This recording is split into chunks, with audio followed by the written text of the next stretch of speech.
while the Conservative leader is muzzling his own caucus and putting himself first, we'll keep putting Canadians.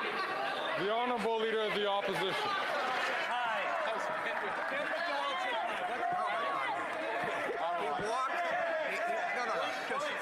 This one is just too easy. He walked into it. He had to muzzle a member from Newfoundland who called for an end to his leadership, joining another senator who did the same, because they understand that their constituents are literally starving and unable to heat their homes because the Prime Minister is quadrupling the carbon tax, doubling housing costs, and giving the worst inflation in 40 years. Why won't he listen to, instead of intimidating his member for Newfoundland, and put his leadership up to a review for... The Right Honourable Prime Minister. Speaker, over the course of the fall, we've announced projects on housing that are going to create 500,000 new homes across this country over the year. How can you not hate this guy? We're working hand in hand with community leaders, with mayors. We're making sure that we're moving forward on the priorities that are facing Canadians. In terms of standing up for his caucus, the leader across the way will not even mention the fact that the person sitting 3 seats to his left dined with a far-right conservative German politician and wants to abolish the United Nations. Is abolishing the United Nations now the official position of the Conservative Party of Canada? Can you believe across the way Can you believe the balls on this guy? Will not even mention the fact that the person sitting 3 seats to his left dined with a far-right conservative German politician and wants to abolish the United Nations. Is abolishing the United Nations now the official position of the Conservative Party of Canada? Everybody, we're going to shut that down. Give me 1 second to find the screen that I have somewhere in the backdrop that is still playing the video. Oh, Lordy. I hear 2 videos in the background. Okay, hold on a second. Let me just find out where these are coming from. Okay, there's one here. Close it. Okay, now there's one left. No, there's not. I got it. Woo! Everybody, good morning. I'm not done with that particular clip yet. Can you believe he's talking about Leslyn Lewis? No, I didn't get it. There's another one. There's another window somewhere in the backdrop. Hold on. Right here. Okay, boom. He's talking about Leslyn Lewis, who happens to be a black politician. The race would have nothing to do with this if it weren't for Justin Trudeau being a racist, misogynist, absolute hypocrite in all of this. He's criticizing Leslyn Lewis for having dined with Christine Anderson, is who I believe he's referring to when he talks about the far-right conservative politician. This is literally the man that literally gave a literal standing ovation to a literal Nazi in the House of Parliament. And he has the balls, he has the shameless audacity to accuse her, to criticize Leslyn Lewis for dining with Christine Anderson. Call Christine what you will. And I didn't like it when Pierre Poilievre told her to go back to her country with her hate. It takes a serious amount of lack of insight and just audacity to criticize Leslyn Lewis for dining with an elected official from Europe when he gave a standing ovation to a Nazi in Parliament. But if anybody has ever forgotten about this, hold on. I gotta play this. Just gotta remember, remind everybody. Remind everybody. We have here in the chamber today Ukrainian Canadian world veteran from the Second World War. We've got a Nazi in the house, people. The Ukrainian independence against the Russians. Oh. And continues to support the troops today, even at his age of 98. We still have ovation, people. Oh, by the way, I can see, if you look closely, you'll see Justin Trudeau right there. Bada bing, bada boom, right there. Oh, I'm pointing my screen. That's him right there, I believe. Oh, yeah, right next to Zelensky. His name is Yaroslav Hunka. I'm playing this to get to the apology. I was going to say he's in the gallery, but I think you beat me to that. Obviously, it's extremely upsetting that this happened. The speaker has acknowledged his mistake and has apologized. But this is something that is deeply embarrassing to the Parliament of Canada and, by extension, to all Canadians. I should be embarrassed that this idiot gave a standing ovation to a Nazi. This idiot didn't understand that if you fought the Russians in World War II, you were with the Nazis. I'm not ashamed. I'm ashamed of you, maybe. I think particularly of Jewish MPs and all members of the Jewish community across the country who are celebrating commemorating Yom Kippur today. I think it's going to be really important that all of us push back against Russian propaganda, Russian disinformation, and continue our steadfast and unequivocal support for Ukraine as we... I can't even finish it. Go to hell, Justin Trudeau. Oh, we push back against Russian disinformation because you gave an ovation to a Nazi, and now you have the balls to criticize Leslyn Lewis for having lunch with Christine Anderson, who, by no one's account, is a far-right anything. All right. Woo! Good morning. Link is up there, people. We've got two guests today. I got Jason Levine and Mocha Bezirgan. He's going to tell me. I say Bezirgan, but I think by the looks of it, it's Bezirgan. Bezirgan. He's from Rebel News. He's a journalist there. He's awesome. We're going to talk about the Canadian political prisoners. And, as I tell Justin Trudeau to go to hell at the end of this, because we're going to, the guests, after we're done with the Canadian stuff, I'm going to tackle what was it called? It's called the Center for Countering Digital Hate. I've made the list, people. These mother effers. I didn't make the list for digital hate. I made the list for alleged climate denialism. Dumb SOB. I'm sorry, I'm swearing a lot, and it's not even noon yet. Okay, so we're going to talk about Canada's political prisoners, the recent sentence yesterday of Sowery to 10 months in jail, a bunch of other stuff that's going on in Canada with two great journalists. Jason Levine is independent, Mocha is with Rebel, and they're both awesome. But before we get there, son of a beasting, hold on one second. I think I remember the thing that I forgot to do now. Hold on, show more. No, I did hit it. Okay, fine. So as you came into the stream, you did notice it says this stream contains a paid promotion. Because it does. Because Viva has hit the big leagues, people. Not just that, the big leagues with the big wigs. The big wigs, by the way, there's a good expression back in the olden day, like when people were losing their hair, I think in England, and they would put on wigs, and it was a sign of opulence to have the bigger wigs, so they called the wealthy people, the elites, the big wigs. I'm joking about all of this stuff, but I do enjoy my sponsor, and I do like this, and I do use this on my own. There's a little thing on there. Field of Greens, people. It's a little known fact. You're supposed to have between 5 and 7 servings of raw fruits and vegetables a day. I do this, but I still like to do a spoonful twice a day because it's 1 serving of raw fruits and vegetables per spoonful. It tastes delicious, but it's also a substitute for bad habits. Some of y'all, I'll have a healthy habit. I'll suck back a Diet Coke in the afternoon, not realizing you might actually be less toxic to go with the sugar-laden Coke than the chemical-laden Coke. Don't go with either of them. First of all, get your fruits and veggies in there. Everybody needs them. Fiber, antioxidants, all the good stuff and the nutrients. But most people don't do it. If you don't do it, or you're traveling, for example, get a thing of Field of Greens. It is desiccated fruits and vegetables. It's not a supplement. It's not an extract. It's a food. It's USDA organic approved, made in America. It tastes delicious. You stir it around. I say it looks like swamp water, but swamp water is what gives us life and nutrients. The wetlands is where life is born, and that's why they need protection. This is the wetland replenishment of your own body.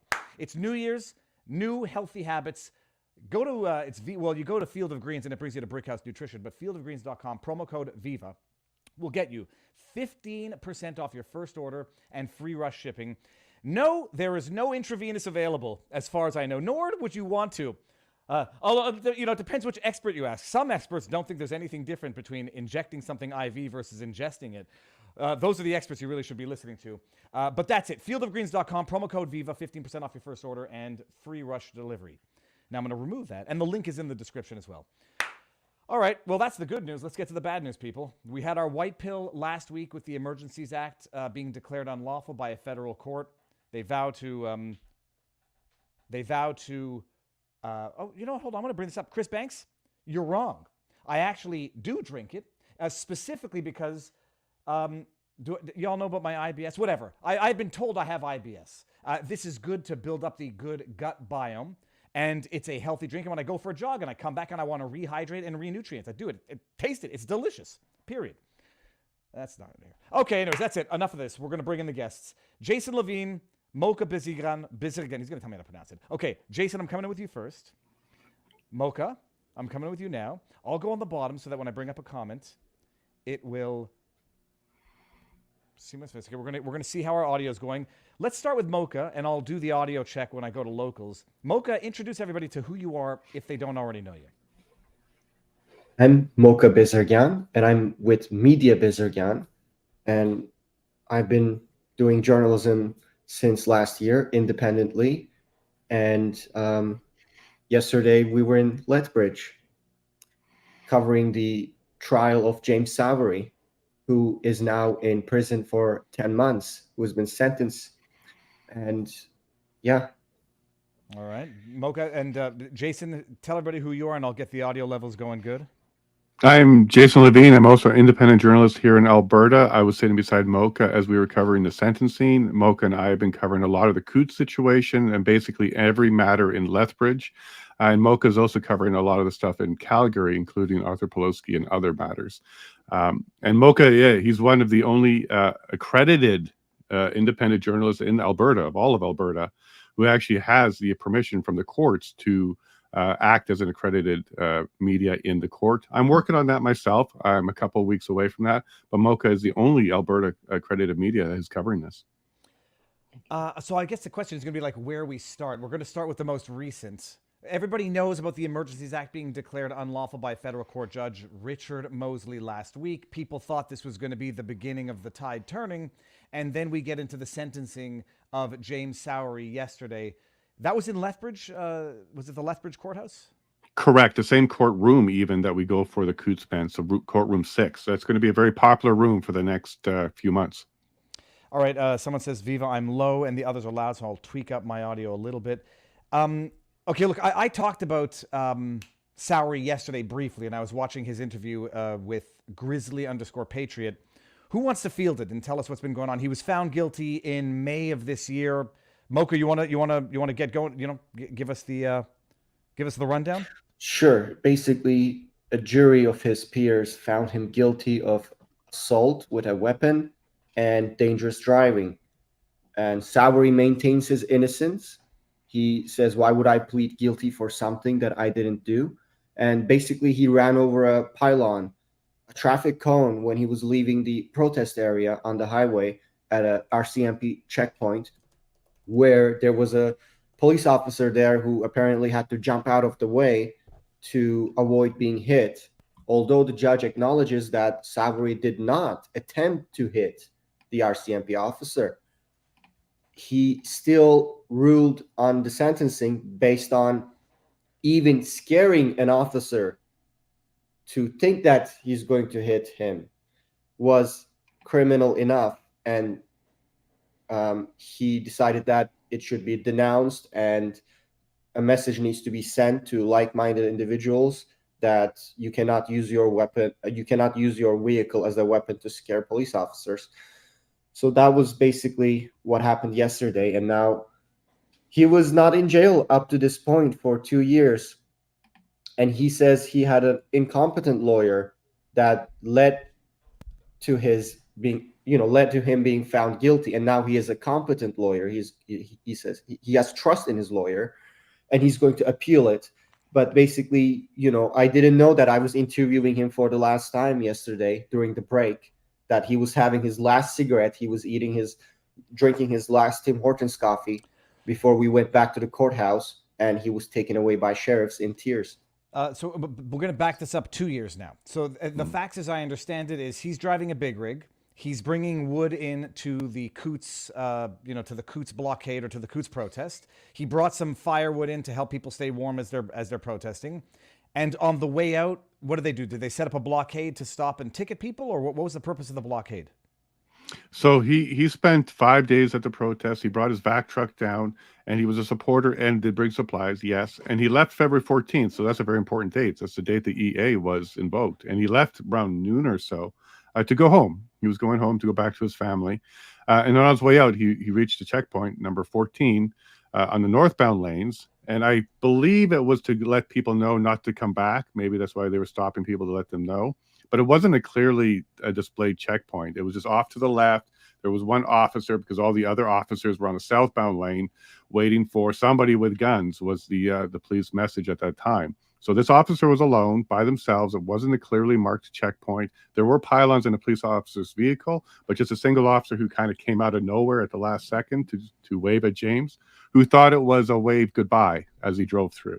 He clipped a pylon on the left-hand side, didn't touch the vehicle, didn't touch the officer, no honking, no yelling, no screaming, no nothing like that. He just clipped the pylon as he went by. They pulled him over, arrested him. And yes, he was out on bail. And for 2 years, we've been fighting this, and he lost a jury trial. Okay, and that was the next question. So he had a jury trial, lost it. Did either of you attend the jury trial? Mocha, were you there for that one? No, I was not. This was a blackout period, Viva. Mocha and I kind of came a little bit later as people learned about all this, because there was a blackout for media, even on James Sowery, not just a Cootsman. But we've been covering it ever since that point. All right. And so the bulk of the accusation is that he went through a checkpoint, clipped a pylon, which scared the police officer. From what I understand, did the police officer give a victim impact statement where he said he's still scared of big trucks? Oh, that was after the conviction. That was at the sentencing. So he gets convicted. He's still out since May after the conviction. He's announced, and I believe he's filed the paperwork to appeal the conviction, but was sentenced yesterday to 10 months. Both of you were there. Someone's got to tell us about the victim impact statement that the police officer gave. I think it was very emotional, where the officer was saying he can't sleep at nights. It impacted his family life, his work, that, you know, he was traumatized. He was shaken after the event, that he cried uncontrollably, etc., etc.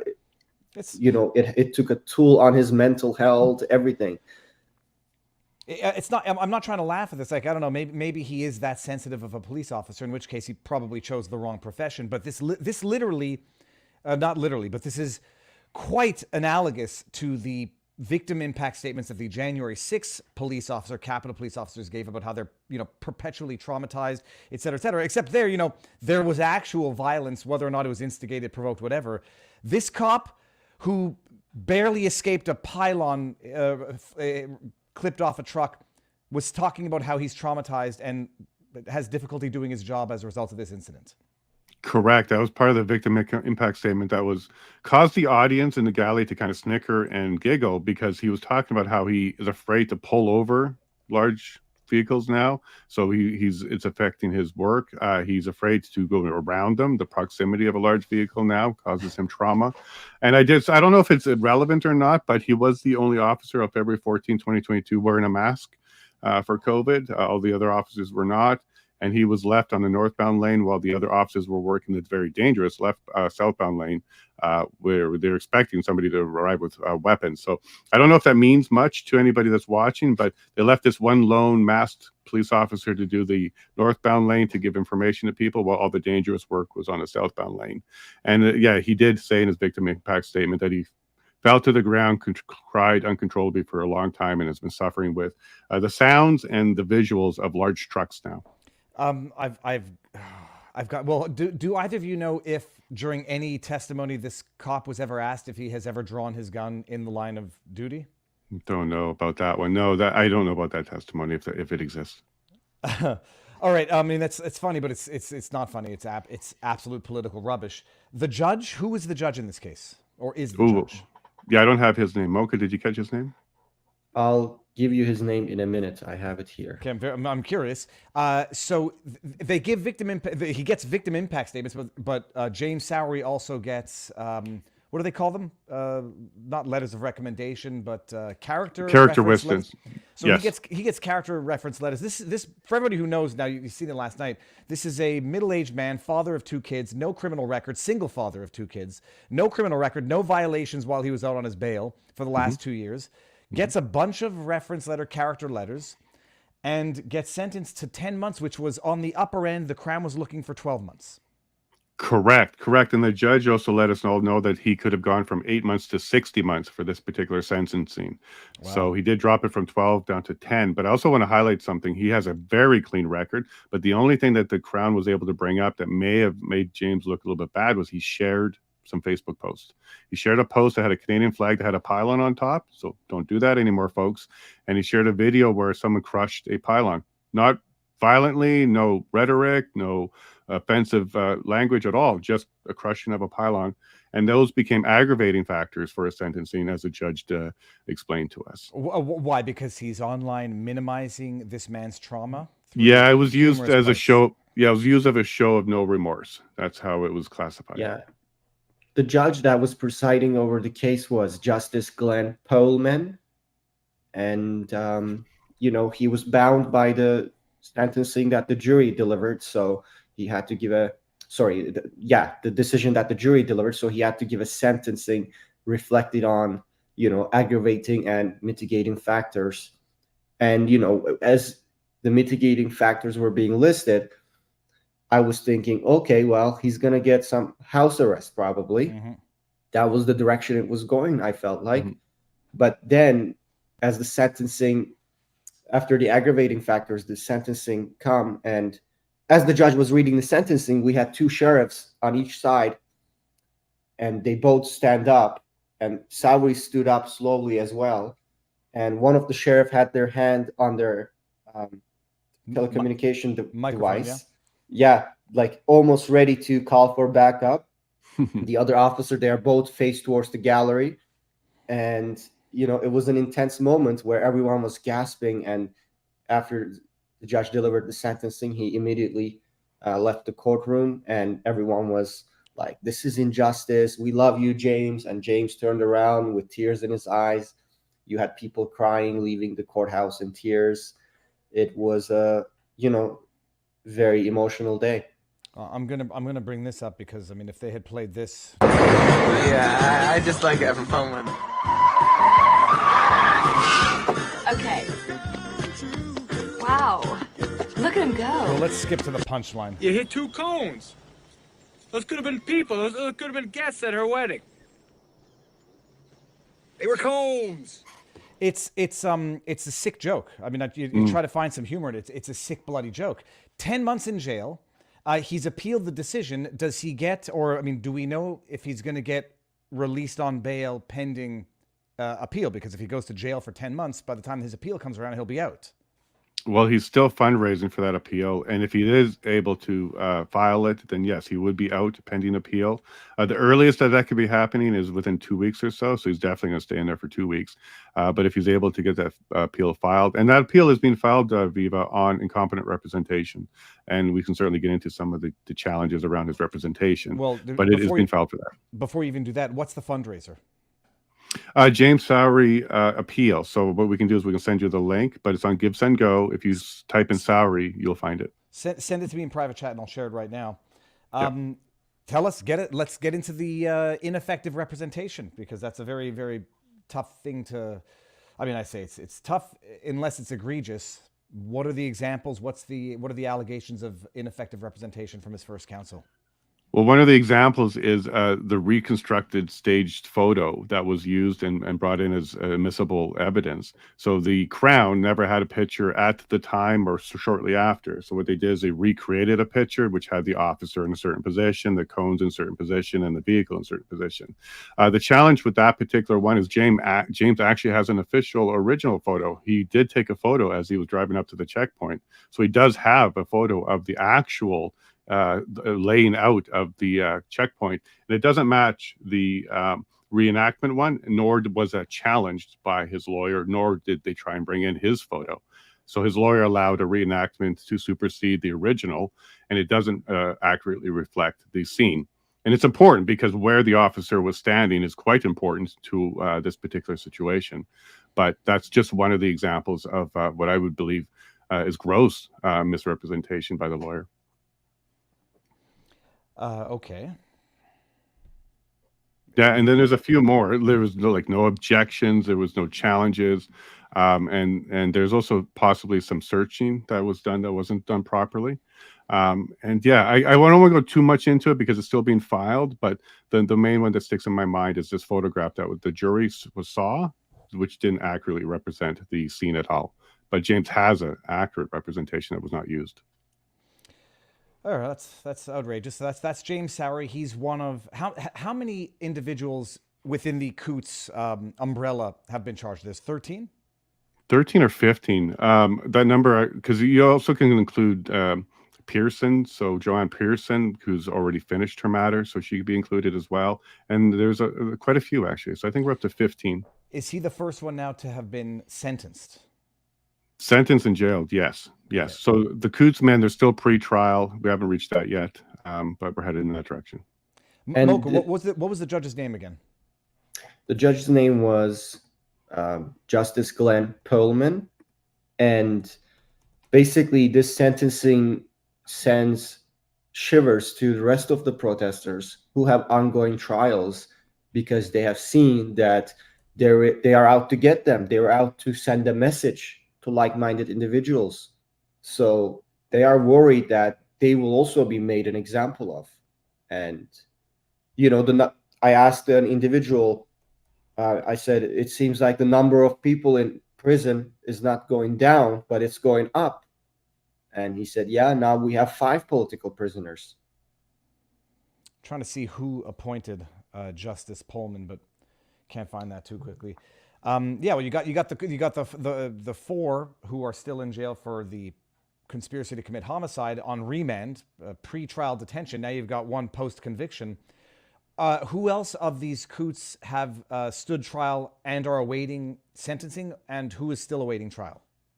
Well, I think Arthur Pawlowski would be one to mention, but he has been sentenced to time served, so he's filing his appeal. I got word on Saturday that his appeal has been accepted, so it's going to be going in front of a panel of 3 judges to find out what the next stage is. But in September, Arthur Pawlowski will be appealing. He has his appeal scheduled for September.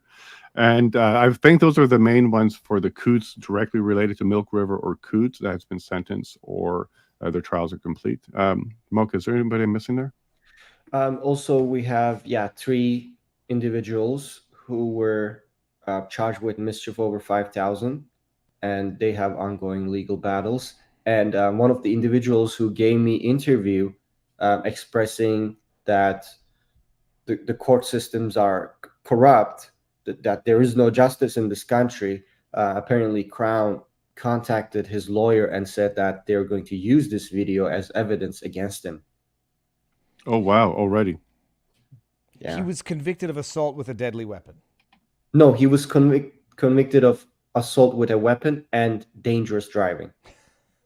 Okay, so that answers the question for the people out there. No, but Pawlowski, we've covered Pawlowski. I've had him on, I had him on a while back, and after, I think it was post-sentence, but he was sentenced to whatever it was, 8 months, but it was already time served because they had already locked him up for however, and it was time and a half or time served pre-trial.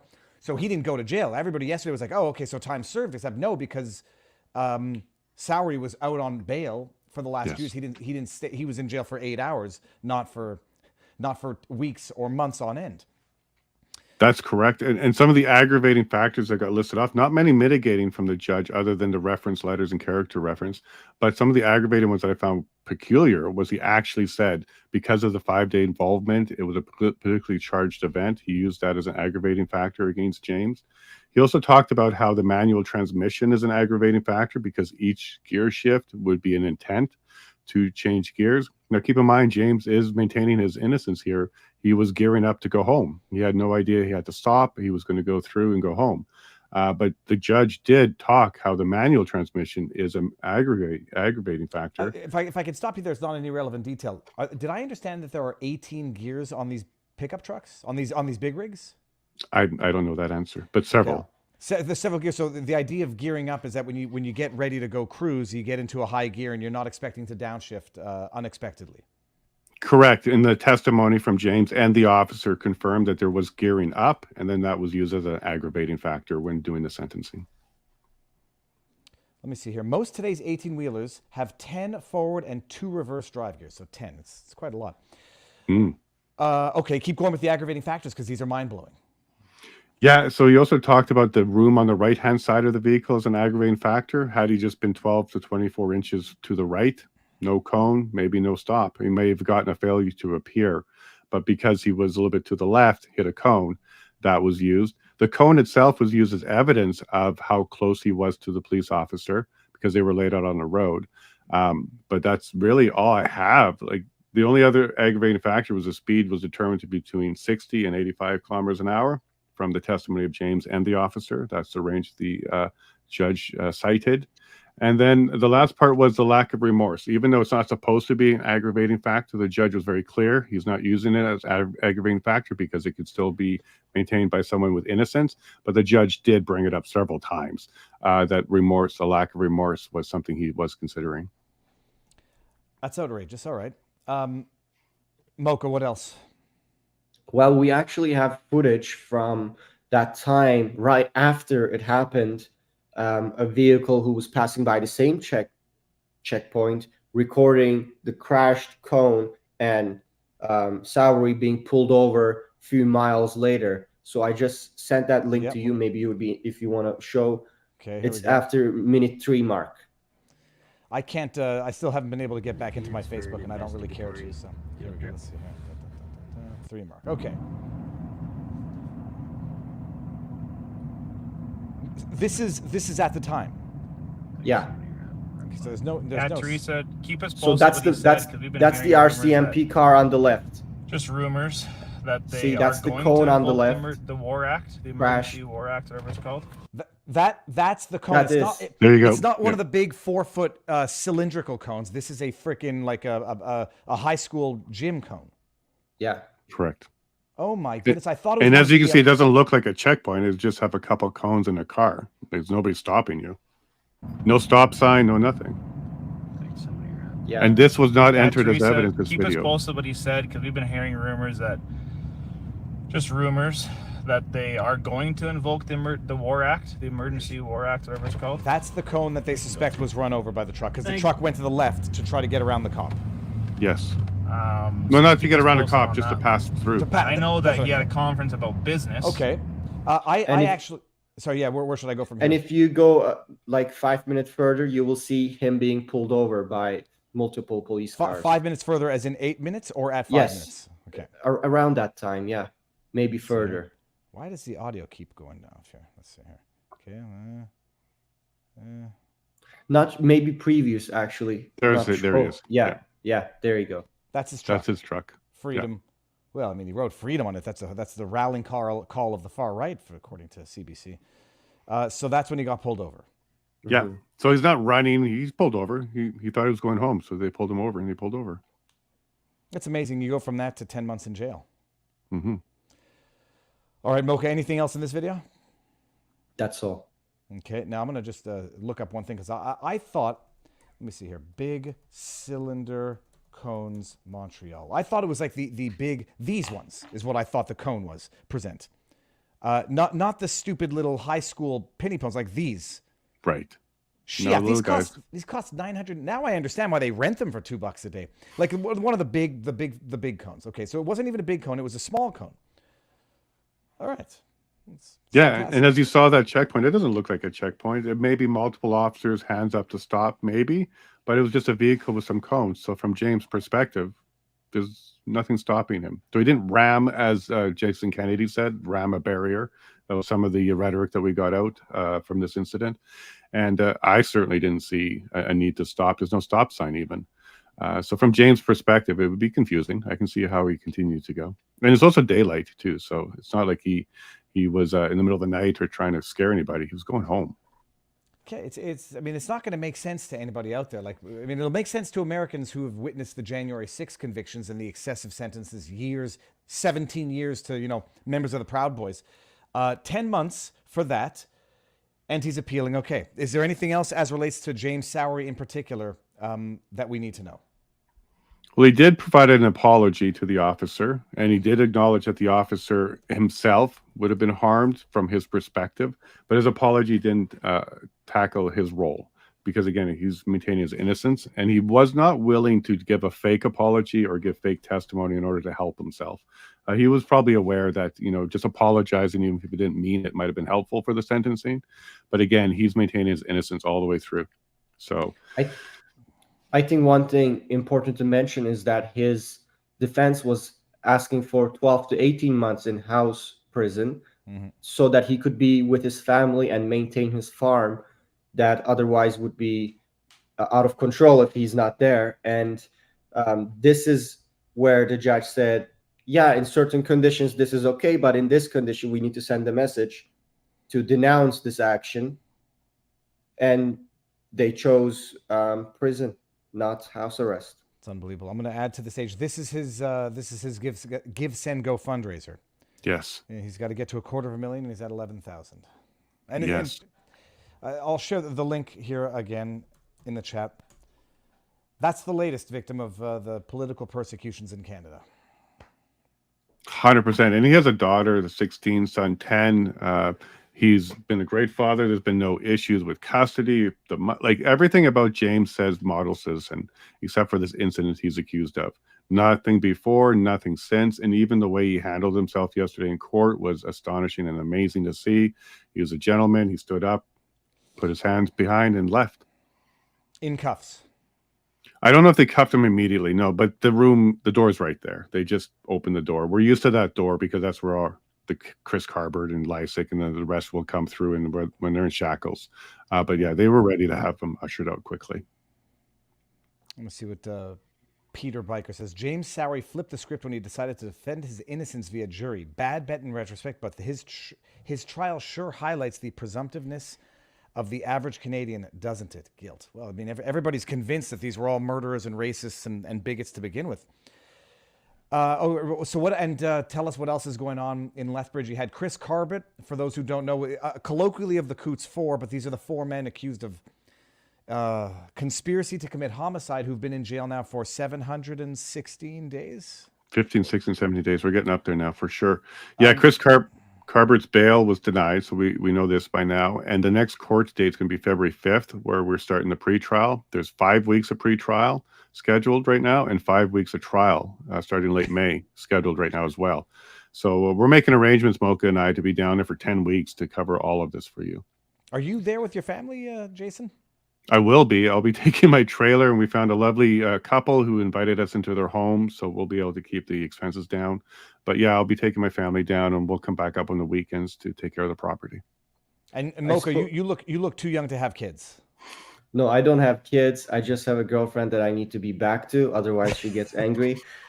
So I'm not going to be able to stay at Lethbridge. I need to go back and forth 2 hours.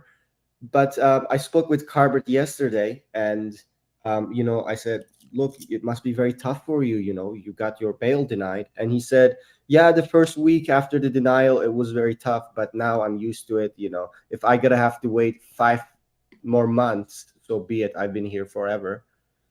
And yeah.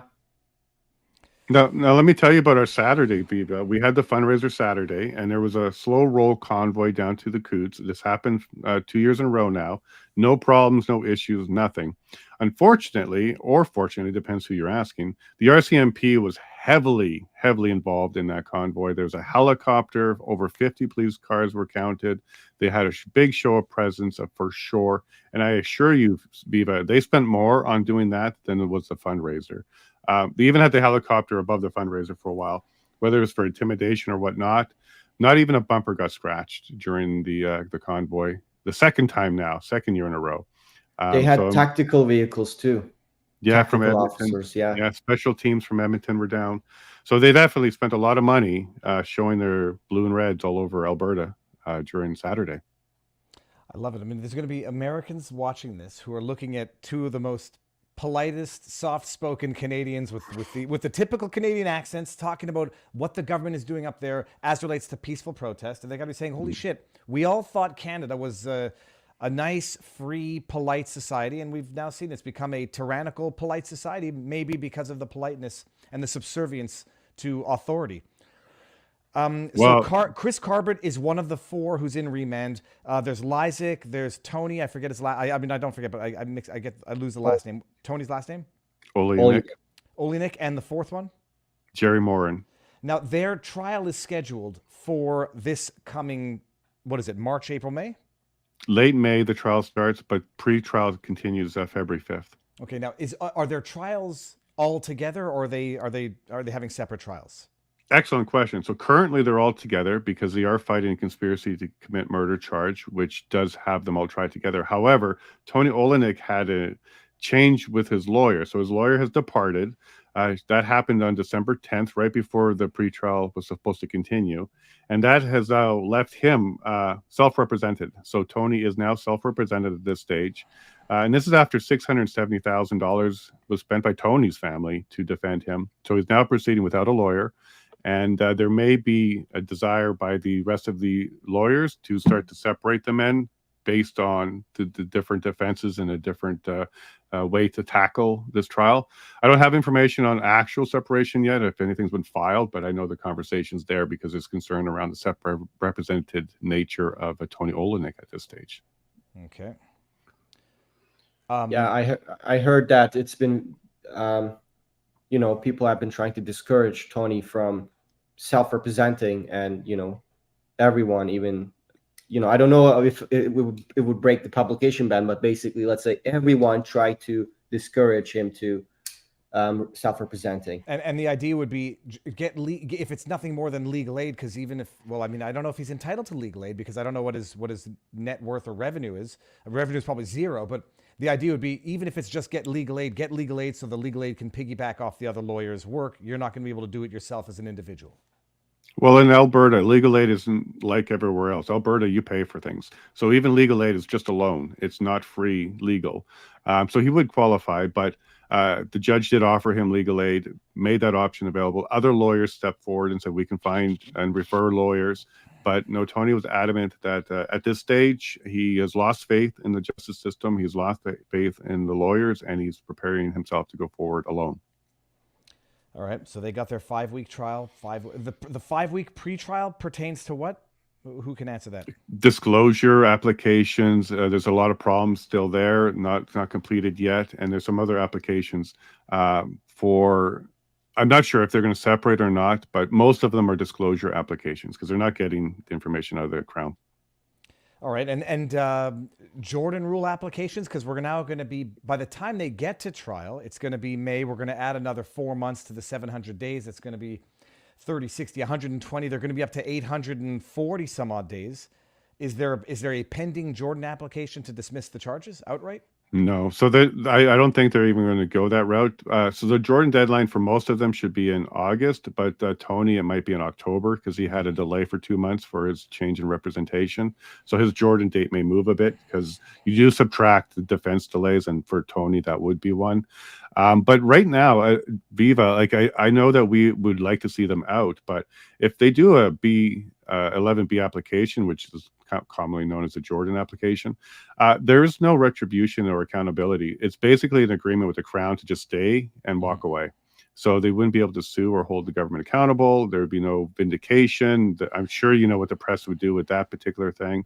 Yeah, but I wouldn't ever hold my breath or give any reasonable prospect of any form of lawsuit for malicious prosecution after all of this. So they'll be lucky if what they get is their freedom and not whatever time served.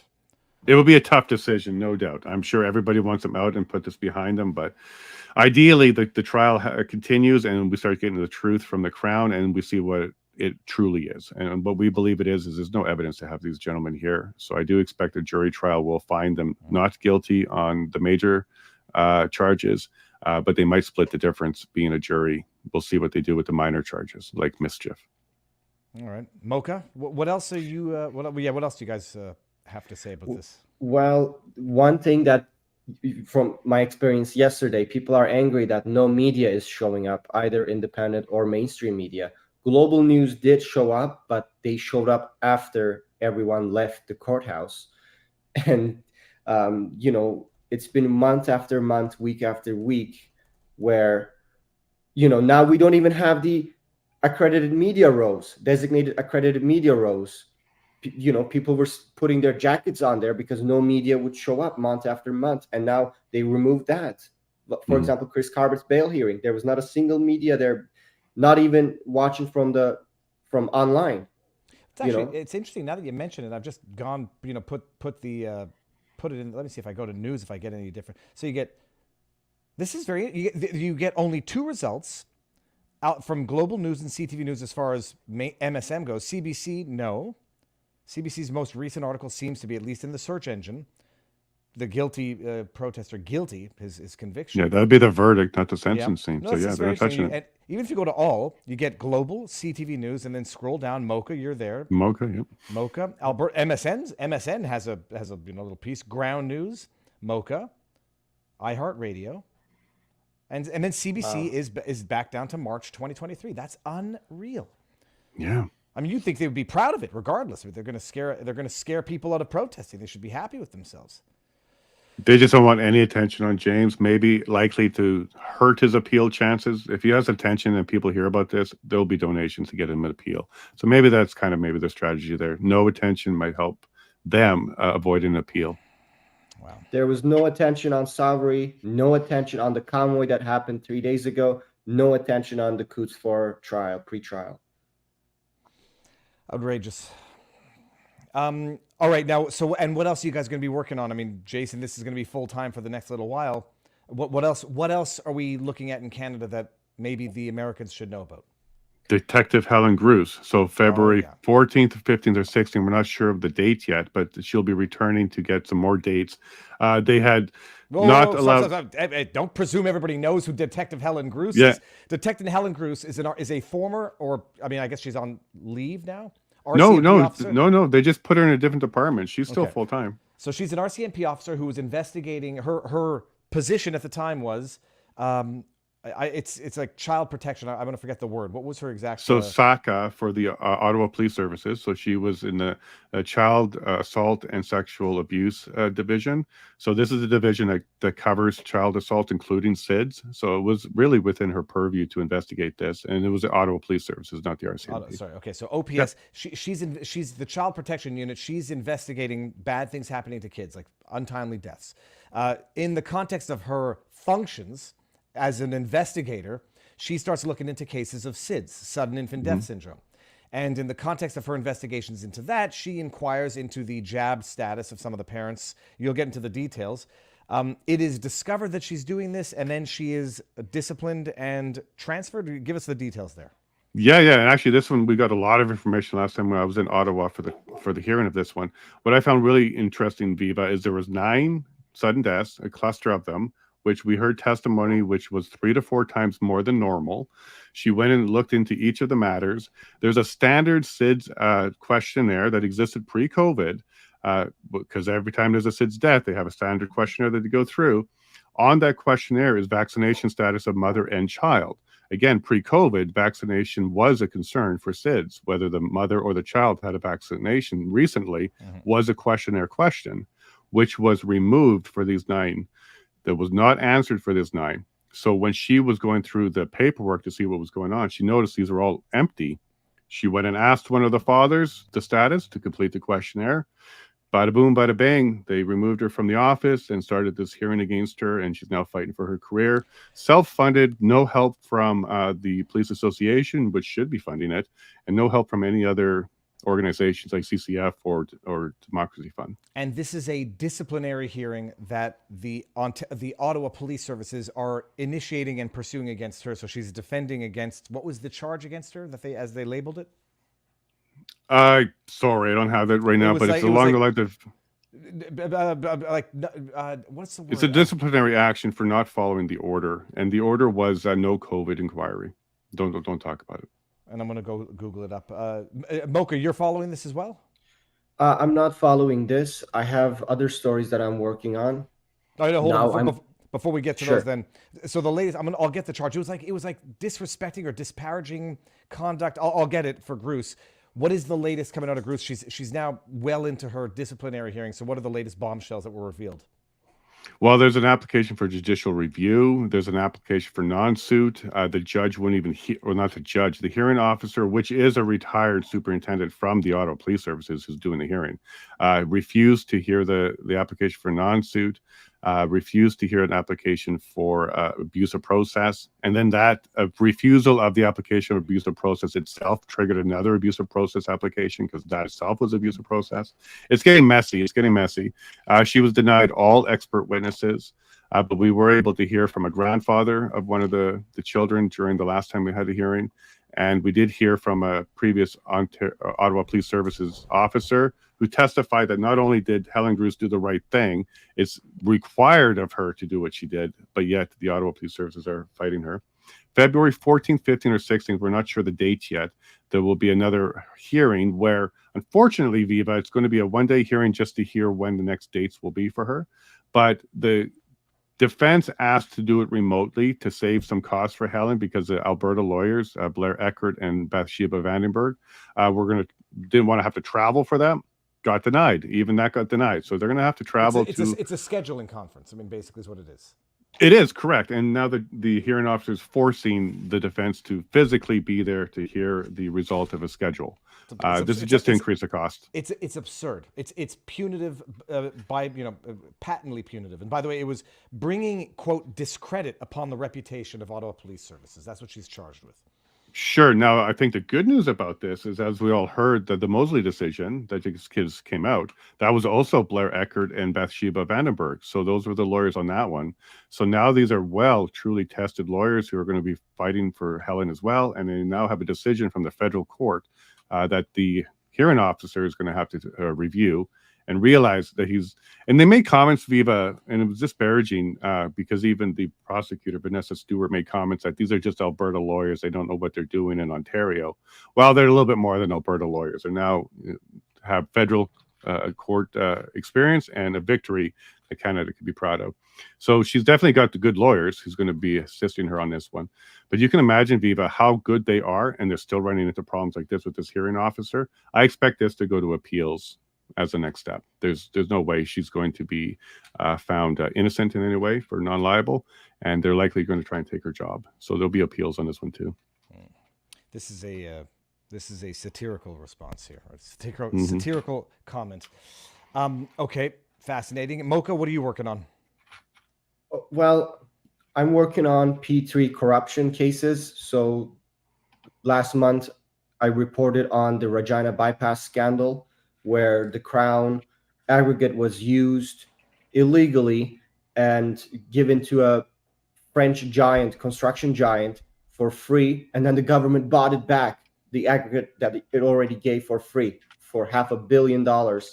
And at the time, Infrastructure Minister Amarjeet Sohi was involved in this. His middle brother Harkesh Sohi was facilitating the trucking for this operation, and so he did not disclose this conflict of interest in his conflict of interest disclosures.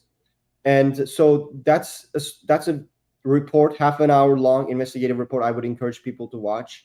And the next story I'm working on also concerns Americans, because I'm working on a P3 project called the Gordie Howe International Bridge Project, which connects Windsor, Ontario to Detroit, Michigan. It's an international bridge that was pitched by Harper in 2012 as $1 billion project that is now ending up costing almost $7 billion.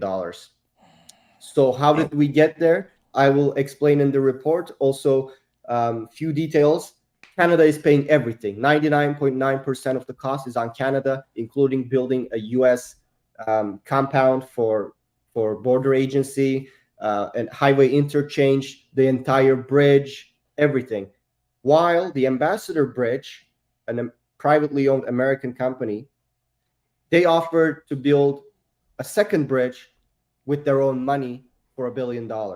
So there would be no burden on taxpayers, but no, Canadian government wanted to build it by themselves, despite Americans not pitching in. Well, I'm going to take a guess. I'd be curious to know who the contractors are and what relation or connections they might have. Going back to the joke from the beginning, those cones. They rent out those cones for like $250 a day per cone. It's a very, very lucrative business for the cone owners, the coners. Gentlemen, go for it, Jason. I do have some good news, though, because we had an announcement on my show prior to this just a couple hours ago. So Vincent Gersey and Edward Cornell, these are the two plaintiffs from the Mosley decision. They're the two gentlemen that had standing and was able to advance that matter forward with the help of the JCCF and others. Those two gentlemen have now announced this morning a new project. It's called the Accountability Project. So there's a bunch of police officers, judges, lawyers, and a whole bunch of people getting together now under the Accountability Project to file a class action lawsuit against any harm and damages that arose during that period of time when the EA was invoked. So the accountability stage is now starting on this one now. And we're very excited to find out that Blair Eckert and Bathsheba Vandenberg are also going to be part of the Accountability Project to move this forward. And we're going to have people like Leighton Gray. I'm not sure if you met this gentleman yet, but he was the lawyer for the Ingram decision here in Alberta. King's Counsel are going to be working on a whole bunch of more lawsuits. So Canada has now kicked in to 2024, started early with accountability. So the Accountability Project is tapcan.org. So the Accountability Project can.org. It's coming soon, but they're asking for whistleblowers and they're asking for people to come forward now because it's time. And they're going to be using any money that they get to when they fight this lawsuit to go ahead and fund additional projects going forward from the Accountability Project. All right, fantastic. Gentlemen, I'm going to carry on the show, but over on Rumble and talk about stuff that's not related to the Canadian stuff. Although, I guess, part of it is related to the... Did you see Clyde do something's video today?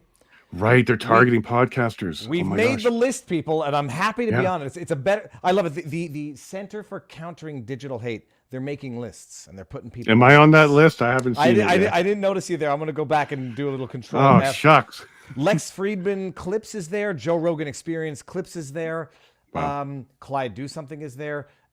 Peter Stossel is there. There's a number. I mean, I don't know all of them by any means, but there's a number of good names to be on that list. And I'd rather be on that list than on the board of directors of the Center for Countering Digital Hate. Gentlemen, where can people find you on my end who don't know where to find you? For me, go ahead, Mokas. Oh, you could find me on Twitter, Mocha Bezergan, or you could find my news articles, my publications at mediabezergan.com. So you can see my name is right here. Bezirgan is Bezirgan.